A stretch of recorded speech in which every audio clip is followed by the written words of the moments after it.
വടക്കാഞ്ചേരി ഒട്ടനവധി കുടുംബങ്ങൾക്ക് താങ്ങായി തണലായി നിലകൊള്ളുന്ന ഹലോ ദോസ്ത് വടക്കാഞ്ചേരിക്കൊരു കൈത്താങ്ങ് സംഘടനയുടെ ജനറൽ ബോഡി യോഗവും സംഘടനയുടെ ജോയിന്റ് ട്രഷറർ വിനോദ് തുമ്പറമ്പലിന്റെ അകാല വേർപാടിനെ തുടർന്ന് അനുസ്മരണ യോഗവും അതോടൊപ്പം ഏപ്രിൽ മാസത്തെ ഭക്ഷണ കിറ്റ് മരുന്ന് വിതരണ ചടങ്ങും ശനിയാഴ്ച വൈകിട്ട് 3 മണിക്ക് ഒന്നാംകല്ല് NSS ഹാളിൽ വെച്ച് നടന്നു.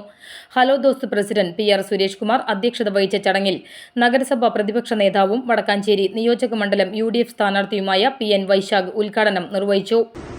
ഏറെ വേദനയോടെയാണ് നമ്മളെല്ലാവരും ഇന്ന് ഇവിടെ ഇരിക്കുന്നത്. കാരണം വിനോദേട്ടൻ എന്ന് പറയുന്നത് എപ്പോഴും സെക്രട്ടറി ഷൈബു സാറ്,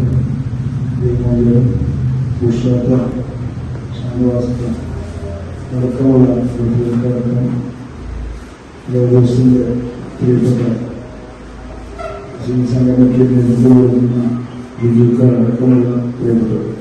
വടക്കാഞ്ചേരിയിലെ സാമൂഹിക പ്രവർത്തകനും ഹലോ ദോസ്ത് സീനിയറുമായ V അനിരുദ്ധൻ അനുസ്മരണ പ്രഭാഷണം നടത്തി. General secretary Shaiju Ismail, treasurer Jaimon, കൗൺസിലർമാരായ MH ഷാനവാസ്, ബുഷറ റഷീദ്, കോർഡിനേറ്റർ ബിജു ഇസ്മായിൽ, ഭാരവാഹികളായ Prakashan Chembath, Abdul Gafoor, AH Sulaiman, KH Siddique, Sasikumar master, Pareeth, Shameer Moidu, Shine Sulaiman, Shameer, Abdul Rahman, AH എന്നിവർ പങ്കെടുത്ത് സംസാരിച്ചു. വിനോദിന്റെ കുടുംബത്തെ സഹായിക്കുന്നതിന് സാമ്പത്തികം കണ്ടെത്താൻ വിനോദ് സഹായ നിധി ആരംഭിച്ചു.